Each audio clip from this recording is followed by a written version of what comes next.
নমস্কার, welcome to my channel helping hands নমস্কার। Hub. আজকে আমার research helping hands hub methodology চ্যানেলে এর আপনাদের দ্বিতীয় পার্টে স্বাগতম। আলোচনা मेरा করব हेल्पिंग हैंड्स চ্যানেল স্ট্যাটিস্টিক্স, में ডেটা स्वागतम। কালেকশন এগুলো সম্বন্ধে। তো স্ট্যাটিস্টিক দুটো অর্থে ব্যবহার করে, একটা সিঙ্গুলার আর প্লুরাল। সিঙ্গুলার হচ্ছে statistic refer to the body of method principle use in collect, organise, presenting, analysing and interpreting materials, document, data.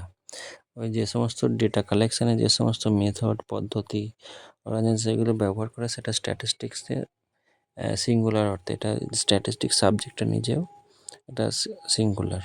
আচ্ছা, এবার প্লুরাল সেন্সে হচ্ছে নির্দিষ্ট কিছু উদ্দেশ্য নিয়ে যখন ডেটা কালেক্ট করা, অর্গানাইজ, প্রেজেন্ট করা হয়। যেমন বলা হচ্ছে যে সেন্সাস পপুলেশন বা কোনো ছাত্রের বয়সের, উচ্চতা, এগুলো আছে। এবার ডেটা পাচ্ছে, ডেটা হচ্ছে সেট অফ নাম্বার, যে নির্দিষ্ট একটা নাম্বার, যেখানে যেমন 25, 30, 28, এগুলো হচ্ছে ডেটা। স্টুডেন্ট, এগুলো মার্কস, ছাত্র, কিন্তু এগুলো অর্গানাইজ নয়। কিন্তু যখন এটা অর্গানাইজ করা হয় তখন সেটা হয়ে যায় ইনফরমেশান। যেমন ছাত্রদের গড় হচ্ছে গড় বয়সও বলতে পারেন, গড় নাম্বার, এগুলো হচ্ছে ইনফরমেশান। এবার হচ্ছে ডেটা কালেকশান। এই যে ডেটাগুলো যেগুলো কালেক্ট করা হয় যে পদ্ধতি, সেটা ডেটা কালেকশান বলা হয়। তো এখানে ডেটাকে হচ্ছে দুভাগে ভাগ করা যায়। একটা কোয়ালিটেটিভ, কোয়ান্টিটেটিভ।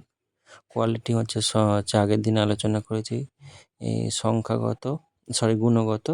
আর কোয়ান্টিটি হচ্ছে গুণগত। কোয়ান্টিটি হচ্ছে সংখ্যাগত, আমি আবার ভুল বললাম।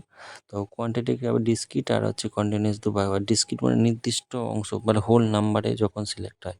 আর কন্টিনিউয়াস হচ্ছে নির্দিষ্ট কিছু, যেমন হাইট, ওয়েট, এগুলো। আর ডিসক্রিট ডেটার উচ্চারণ হচ্ছে ধরুন ক্লাসের ছাত্র, ওদের সংখ্যা, এগুলো। আর ডেটা আবার দুভাগে ভাগ করা যায়। একটা primary data, secondary data. Primary data যেটা নির্দিষ্ট, যে ইনভেস্টিগেটর বা এনুমেরেটর যেটা কালেক্ট করছে, যখন সেটা বই আকারে, পিরিয়ডিক্যাল আকারে বা গভর্নমেন্ট প্রকাশ করছে, সেটা হচ্ছে সেকেন্ডারি ডেটা। তো এবারে ডেটা কালেকশন বিভিন্ন মেথড, অবজারভেশন, ইন্টারপ্রেশন, কোশ্চেনিয়ার। তো এগুলো পরের ভিডিওতে আলোচনা করব। আপাতত এইটুকুই। আপনি এগুলো এখানে দেখুন, বুঝতে পারছেন আশা করি। তো আজকে স্ট্যাটিস্টিক্স সিঙ্গুলার, প্লুরাল অর্থে এবং ডেটা কালেকশন মেথড, এগুলো বুঝতে পেরেছেন। ভিডিওটি দেখার জন্য ধন্যবাদ। দেখা হবে অন্য কোনো ভিডিওতে।